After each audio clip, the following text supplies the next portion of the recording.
Pernahkah kalian mencium bau kematian, bukan sekadar bau darah atau daging busuk, tapi bau dingin, bau sunyi yang perlahan-lahan menusuk tulang sumsum kalian? Coba tulis di kolom komentar sekarang. Apa hal paling gila atau paling nekat yang pernah kalian lakuin demi uang saat sedang kepepet? Malam ini kalian harus dengarkan kisah nyata dari seorang perawat bernama Rina.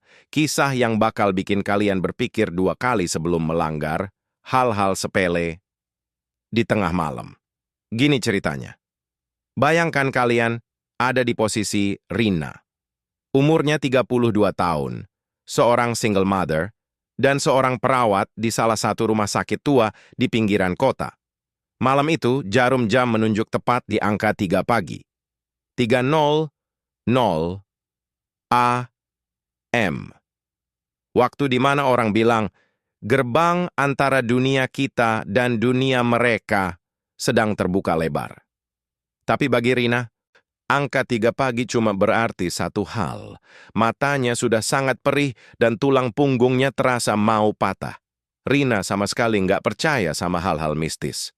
Hantu, setan, energi spiritual, omong kosong pikirnya.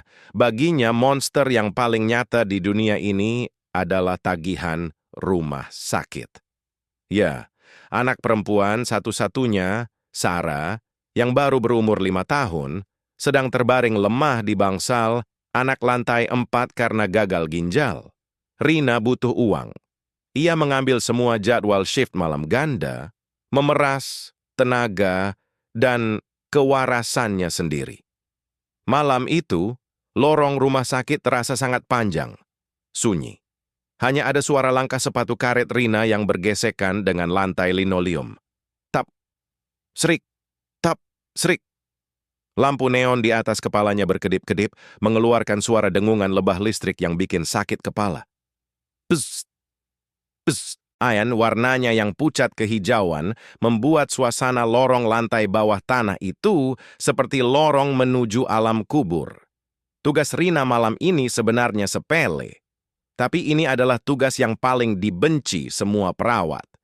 Turun ke kamar mayat di basement untuk menempelkan label identitas pada sesosok jenazah wanita tanpa nama yang baru saja tiba dari IGD. Orang mati ya mati.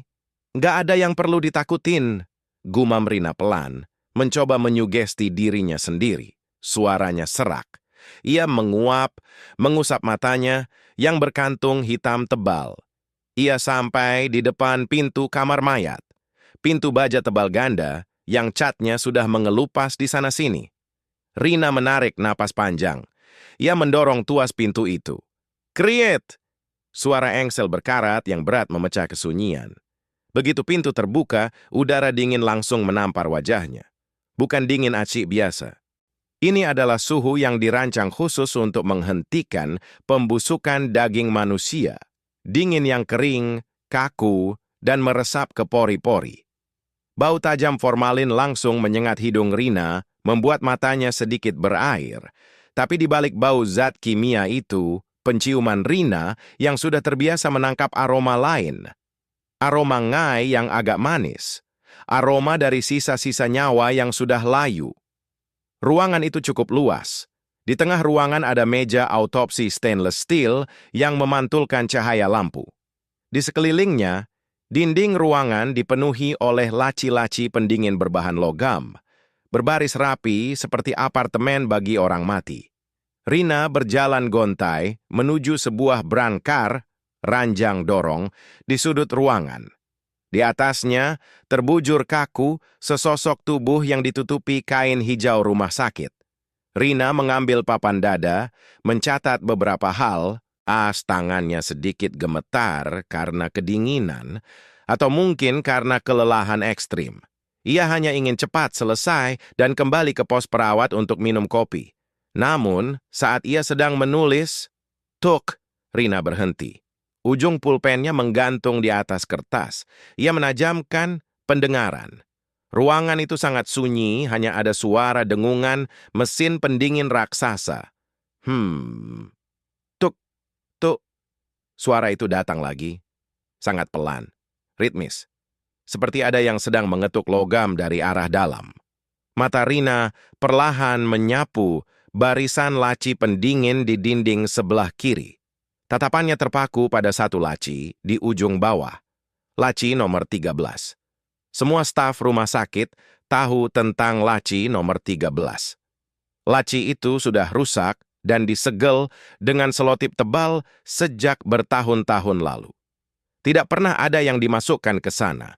Katanya kunci mekanismenya macet total. Itu lumat tuh. Bunyinya makin jelas, seperti kuku yang menggaruk-garuk pelan dinding baja dari arah dalam laci gelap itu. Mungkin tikus, batin Rina. Ia memaksakan sebuah senyum sinis yang lelah. Pikirannya yang rasional menolak keras untuk panik. Lagi pula, ini rumah sakit tua.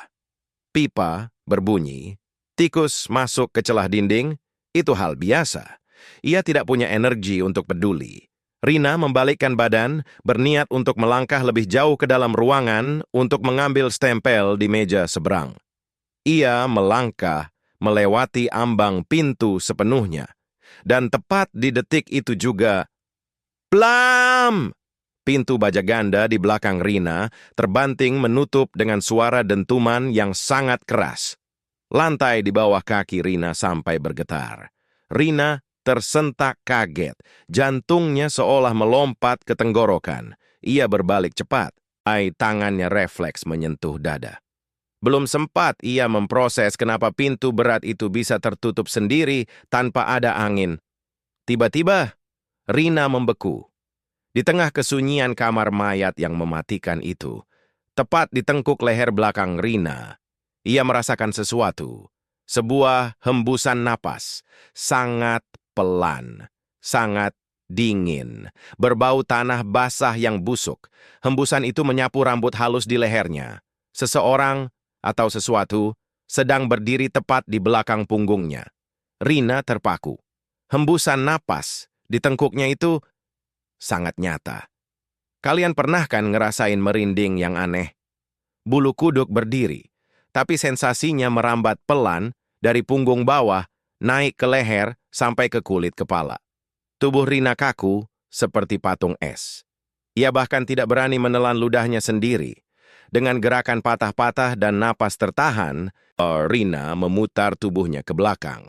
Matanya terbelalak lebar, bersiap melihat sesuatu yang mengerikan.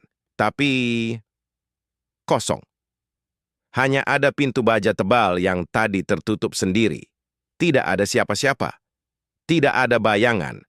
Hanya kesunyian kamar mayat yang terasa semakin menekan gendang telinganya. Rina mengusap wajahnya dengan kasar. Tangannya terasa sedingin es. Gila. Gua beneran udah gila kurang tidur. Gumamnya pelan. Suaranya bergetar hebat. Memantul di dinding-dinding keramik ruangan itu.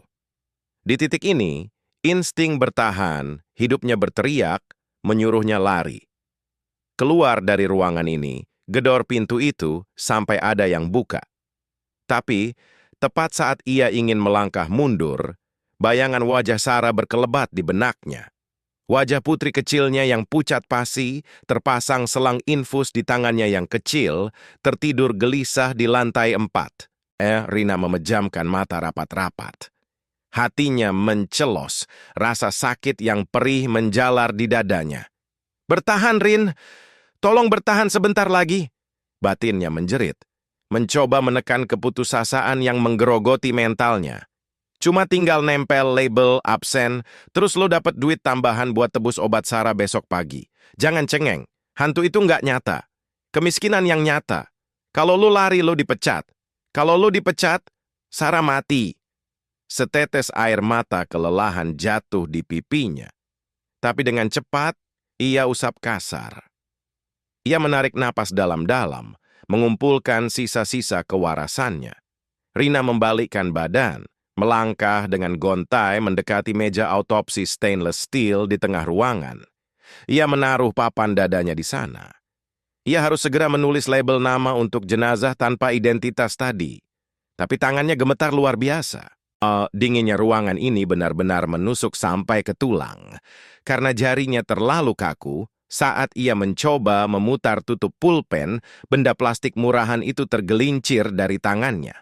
Tak, ter. Pulpen itu jatuh dan menggelinding di atas lantai keramik putih. Bergerak menjauh dan berhenti tepat di ujung dinding. Tepat di bawah pinggiran laci pendingin nomor 13. Laci yang disegel. Rina menghela napas panjang yang terdengar sangat frustrasi. Kenapa hal sesederhana ini jadi terasa sangat berat? Ia berjalan menghampiri laci itu, lalu berjongkok pelan-pelan. Lututnya menyentuh lantai keramik yang dinginnya seperti balok es. Ia meraba-raba lantai, mencari pulpennya di tempat yang agak remang-remang itu. Saat jari, telunjuknya menyentuh ujung pulpen, matanya menangkap sesuatu yang tidak seharusnya ada di sana. Di sela-sela bawah pintu laci nomor 13, yang sudah ditutup selotip tebal dan berkarat itu, ada secarik kain yang terjepit dan menjuntai keluar menyentuh lantai. Rina menyipitkan mata, mendekatkan wajahnya. Kain itu, jenis kain katun kasar yang belum diputihkan. Kain putih yang kini sudah kusam, kekuningan, dengan noda-noda kecoklatan di ujungnya. Kalian pasti tahu kain apa itu. Ya, itu potongan kain kafan. Tapi bukan itu yang bikin jantung Rina berhenti berdetak sesaat. Melainkan ujung kain kafan itu basah, sangat basah. Ada cairan kental berwarna merah gelap yang merembes pelan-pelan, turun menyusuri serat kain dari celah laci yang tertutup rapat. Setetes cairan merah kental itu jatuh ke lantai keramik, tepat di sebelah tangan Rina. Darah segar, darah yang masih hangat. Pikiran Rina langsung kacau balau. Tunggu dulu, laci ini kosong, kan? Sudah disegel bertahun-tahun karena rusak. Mesin pendinginnya pun sudah diputus jalurnya. Lalu, darah siapa yang ada di dalam sana? Kenapa ada darah segar merembes keluar membawa potongan kain kafan? Belum sempat Rina mencerna pemandangan ganjil di depan matanya. Tiba-tiba terjadi sesuatu yang meruntuhkan sisa keberaniannya. Ngeng! Kletek! Kletek! Shh! Suara dengungan mesin pendingin raksasa di kamar mayat itu tiba-tiba mati mendadak. Baling-baling kipas ventilasi berhenti berputar dengan suara gesekan logam yang ngilu. Keheningan yang terjadi setelahnya benar-benar mencekik leher. Namun, yang lebih parah adalah bersamaan dengan matinya A.C. Sebuah aroma busuk yang sangat menyengat meledak di udara. Aroma formalin itu lenyap seketika, digantikan oleh bau daging busuk yang lembab, bercampur dengan bau tanah liat basah dan bunga melati yang layu. Baunya sangat pekat sampai-sampai Rina merasa ada sesuatu yang berbulu menyumbat tenggorokannya. Ia harus menutup mulut dan hidungnya dengan kedua tangan untuk menahan mual yang luar biasa. Bezet, bezet. Lampu neon pucat di langit-langit mulai berkedip liar. Berkedip, menyala, berkedip, menyala. Lalu, tap, mati total, gelap gulita. Hitam pekat seolah ada seseorang yang memadamkan seluruh cahaya di dunia. Kalian bayangkan berada di posisi Rina, berjongkok di depan laci mayat, di ruangan tertutup rapat di bawah tanah, dalam keadaan gelap gulita total. Ia bahkan tidak bisa melihat tangannya sendiri.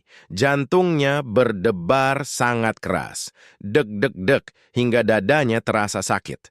Rina menahan napasnya sekuat tenaga. Oh, yes, pedi break, berderek, 1 milimeter pun. Tidak likul apa yang snulikian tu indera pendengarannya menjadi sangat sensitif. Ia menunggu, dan benar saja. Dari arah ujung ruangan, dekat pintu masuk baja tadi, ada suara. Srek, srek, srek. Itu bukan suara sepatu perawat. Bukan suara langkah kaki manusia normal. Itu suara gesekan panjang di lantai. Seperti seseorang atau sesuatu yang tubuhnya dibungkus rapat, sedang melompat-lompat kecil, menyeret sisa ikatan kainnya di lantai linoleum. Srek, srek. Langkahnya pelan, sangat pelan, seolah sedang menikmati ketakutan mangsanya. Dan suara gesekan itu mulai bergerak maju, pelan-pelan memutari meja autopsi tempat Rina sedang bersembunyi di bawahnya. Kalian pernah berada di ruangan yang benar-benar gelap gulita. Kegelapan yang saking pekatnya, kalian sampai merasa ada sesuatu yang berwujud sedang menekan bola mata kalian. Itulah yang dirasakan Rina. Tek, tek, tek. 3 detik kemudian, lampu darurat di sudut langit-langit menyala dengan suara dengungan lemah. Cahayanya tidak putih, melainkan merah redup. Warna merah, darah yang kotor, menyapu seluruh permukaan stainless steel di kamar mayat itu, menciptakan bayangan-bayangan panjang yang mengerikan di dinding. Rina masih berjongkok kaku. Napasnya memburu, dadanya naik turun dengan cepat, tapi ia berusaha keras tidak mengeluarkan suara. Suara srek, srek, tadi sudah menghilang. Hening kembali merajai. Tikus. Itu pasti cuma tikus got. Atau kucing liar yang nyeret kantong sampah medis, batin Rina. Logikanya, yang sudah setengah hancur, berusaha mati-matian mencari pembenaran. Ia menolak percaya bahwa ada hal lain di ruangan tertutup ini selain dirinya dan mayat-mayat beku. Sambil gemetar hebat, Rina perlahan beringsut mundur. Ia merangkak pelan di atas lantai keramik yang sedingin es, berniat mencari pojok ruangan yang aman untuk bersembunyi sambil menunggu satpam menyalakan genset utama. Namun saat lutut dan telapak tangannya bergeser mundur, skrek, tangan kanannya menyentuh sesuatu di lantai, sesuatu yang empuk, lembek, dan basah. Rina menahan napas. Di bawah cahaya merah yang remang-remang, ia meraba benda itu. Teksturnya berserat, lengket, dan dingin. Otak Rina langsung memanipulasi kenyataan. Ini pasti cuma kain pel basah yang ketinggalan, pikirnya. Ya, cuma kain pel tua. Tapi cairan lengket yang menempel di jari-jarinya berbau sangat amis, seperti campuran karat besi dan air comberan. So Rina buru-buru menarik tangannya dengan jijik dan mengusapkannya ke celana seragamnya. Ia terus mundur sampai punggungnya menabrak sudut dinding yang dingin. Ia duduk meringkuk di sana, memeluk kedua lututnya erat-erat. Waktu terasa berjalan sangat lambat. Setiap detak jantungnya terasa seperti palu yang menghantam dada. Di tengah kepanikan dan suhu dingin yang mulai membuat bibirnya membiru, pikiran Rina melayang pada Sarah. Gimana kalau gua mati kedinginan di sini? Siapa yang bakal bayar tagihan infus Sarah besok pagi? Siapa yang bakal meluk dia kalau dia nangis, nyariin mamanya? Air mata keputusasaan akhirnya pecah, mengalir deras di pipi Rina yang pucat. Ia merasa sangat tidak berdaya. Ia benci kemiskinan ini. Ia benci nasibnya. Kalian tahu kan, saat seseorang berada di puncak stres dan kecemasan, tubuh seringkali mencari pelampiasan fisik yang diulang-ulang untuk menenangkan saraf. Ada yang menggigit bibir, ada yang mencabuti rambut. Rina punya kebiasaan lain. Tangan kanannya yang gemetar merogoh saku seragam perawatnya, mencari apa saja yang bisa mengalihkan pikirannya. Jarinya menyentuh sebuah benda logam kecil yang dingin. Pemotong kuku. Tanpa sadar, Rina mengeluarkannya. Di tengah keheningan kamar mayat yang mematikan itu, Rina mulai menyelipkan kuku ibu jarinya ke dalam celah pemotong kuku itu. Kalian pasti pernah dengar petuah orang tua zaman dulu, kan? Pamali. Sebuah larangan keras yang sudah turun-temurun di tanah Jawa dan sekitarnya. Jangan pernah memotong kuku di malam hari. Konon, suara ketukan pemotong kuku di malam yang sunyi adalah sebuah panggilan. Dan potongan kuku, bagian dari tubuh manusia yang jatuh ke tanah, akan mengundang mereka yang sedang mencari raga atau mereka yang ingin menagih sesuatu dari si pemilik kuku. Tapi Rina yang rasional, Rina yang sedang ketakutan setengah mati, sama sekali melupakan larangan itu. Otaknya butuh distraksi. Cetek. Suara logam pemotong kuku itu memecah kesunyian, bergema nyaring memantul di dinding-dinding keramik kamar mayat. Cetek. Satu potongan kuku ibu jari Rina melenting ke udara, lalu jatuh berbunyi tik pelan di lantai. Rina menundukkan kepalanya, tatapannya kosong melihat ke arah lantai di bawah cahaya merah darurat. Ia berniat mencari potongan kuku putih itu, entah untuk apa. Tapi matanya terbelalak. Potongan kuku itu tidak ada. Di tempat kuku itu seharusnya jatuh, ada sesuatu yang lain. Rina mendekatkan wajahnya, memicingkan mata. Benda itu berwarna hitam pekat. Itu adalah segumpal tanah. Tanah lumpur yang sangat basah dan lengket, seolah-olah baru saja digali dari dasar liang lahat yang tergenang air hujan. Seketika, aroma kapur barus yang sangat kuat dan menyengat meledak dari gumpalan tanah kecil itu, bercampur dengan bau bunga melati busuk. Napas Rina tercekat di tenggorokan. Darah di sekujur tubuhnya seakan berhenti mengalir. Dari mana datangnya tanah kuburan basah ini? Tangan Rina membeku di udara.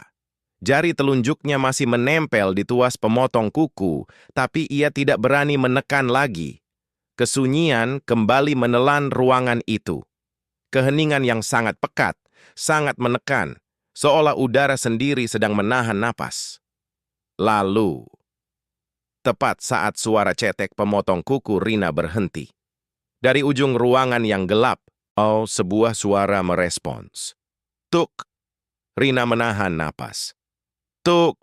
Tuk! Ketukan itu lambat, sangat berat. Seperti tulang buku jari yang diketukkan ke permukaan logam. Dan yang membuat sisa-sisa kewarasan Rina hancur berkeping-keping adalah suara itu bukan berasal dari luar pintu. Suara itu berasal dari seberang ruangan. Tuk, tuk, tuk. Menjawab ketukan pemotong kukunya, memanggilnya dari kegelapan. Suara itu berasal tepat dari dalam laci pendingin nomor 13. Coba kalian bayangkan, berada di posisi ini. Kalian sendirian, terjebak di ruang bawah tanah, gelap, suhu menusuk tulang, dan laci mayat yang sudah disegel bertahun-tahun, baru saja mengetuk balik sisa ketukan kuku kalian. Tuk, tuk, tuk. Rina berhenti bernapas. Mulutnya sedikit terbuka, tapi tidak ada udara yang masuk atau keluar. Tubuhnya menempel erat pada dinding keramik bersuhu minus derajat di belakangnya, seolah-olah ia ingin menembus tembok itu dan menghilang. Matanya yang memerah karena kurang tidur kini terbelalak lebar, menatap lurus menembus cahaya merah darurat yang berkedip lemah ke arah laci nomor 13.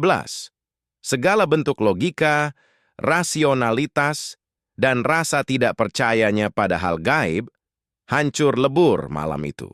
Runtuh tak bersisa.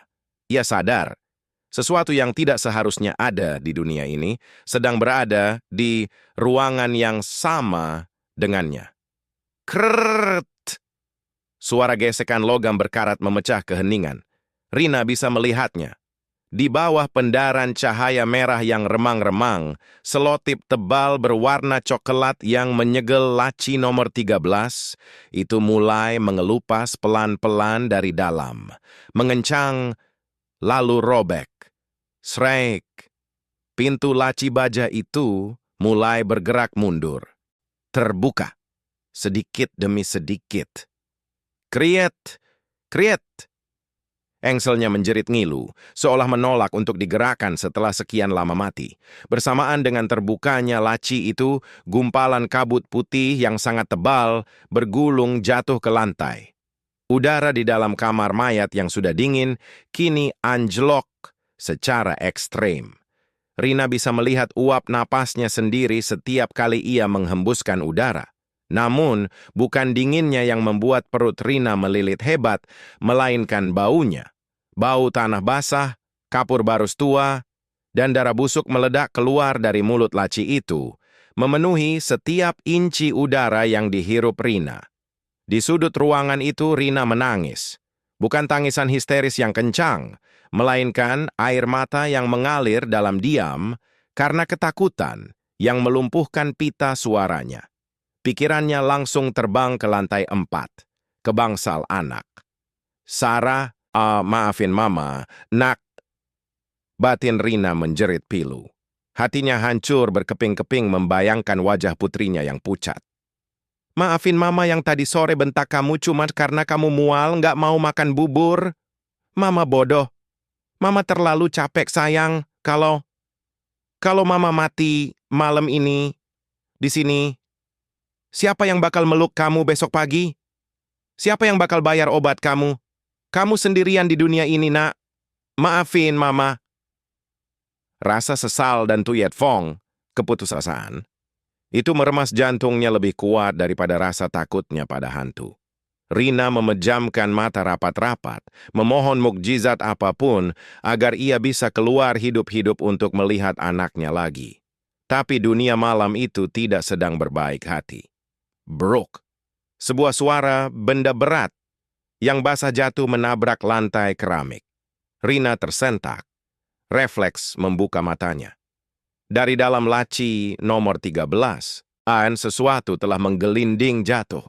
Di bawah lampu merah yang berkedip, Rina melihat sebuah gumpalan seukuran manusia dewasa. Tubuh itu terbungkus rapat dari ujung kepala hingga ujung kaki, namun kain kafan yang membungkusnya tidak berwarna putih. Kain itu berwarna merah darah, merah gelap yang basah, lengket, dan meneteskan cairan anyir ke lantai. Sebuah pocong merah. Pocong itu tidak berdiri. Ia menggeliat pelan di atas lantai, seperti ulat raksasa yang terluka. Ikatan di bagian atas kepalanya dan di bagian kakinya tampak hitam oleh tanah kuburan.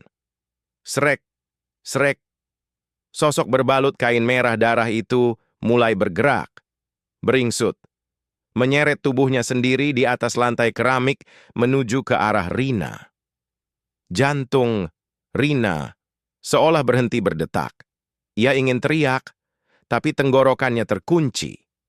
Ia ingin lari, tapi kedua kakinya seberat beton atau mati rasa karena ketakutan yang luar biasa.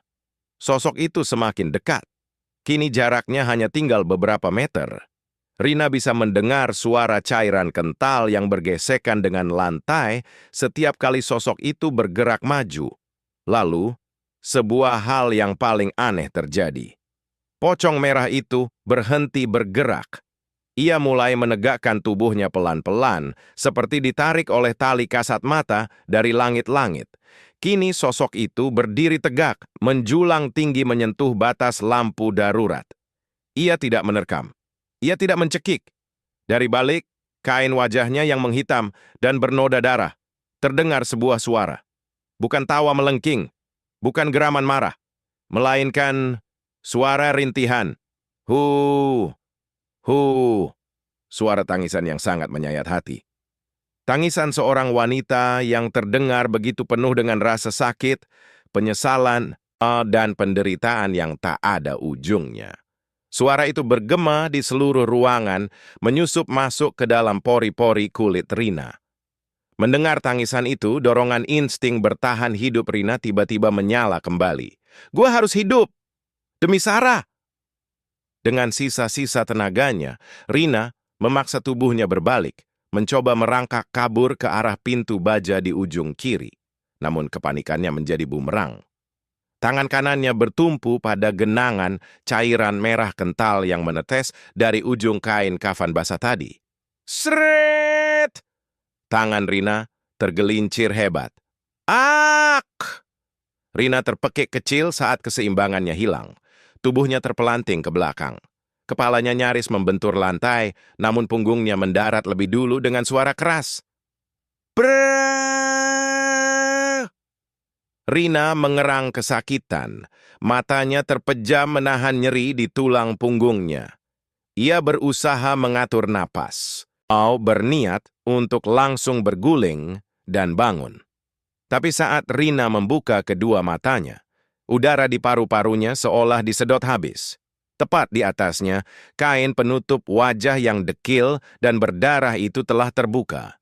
Wajah daging yang menghitam, membusuk, dan hancur, separuh itu kini menunduk. Tepat, berada di atas wajah Rina. Hanya berjarak 1 jengkal dari hidungnya. Sepasang rongga mata yang sangat dalam, gelap, dan terus meneteskan darah segar menatap lurus menembus kornea mata Rina. Bau busuk kematian menyembur langsung ke wajahnya seiring dengan bisikan lirih dari mulut yang sudah tak berbibir itu. Mulut yang sudah hancur dan tak berbibir itu terbuka pelan, sangat dekat dengan wajah Rina.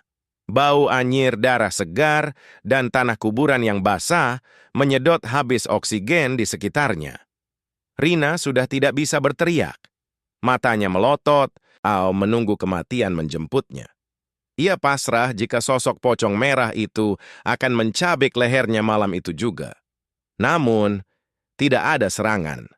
Hanya ada hembusan napas, sedingin es yang menyapu wajah Rina, membawa sebuah bisakan parau. Bisikan yang terdengar sangat lirih, bergetar, dan penuh dengan kepedihan yang teramat dalam. Jangan menyerah, hiduplah demi anakmu. Rina membeku. Otaknya yang sudah konslet karena ketakutan butuh beberapa detik untuk memproses kata-kata itu.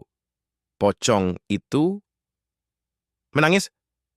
Sosok mengerikan itu meneteskan air mata darah yang jatuh tepat di pipi Rina, terasa hangat dan lengket. Jangan, tinggalkan dia, seperti aku.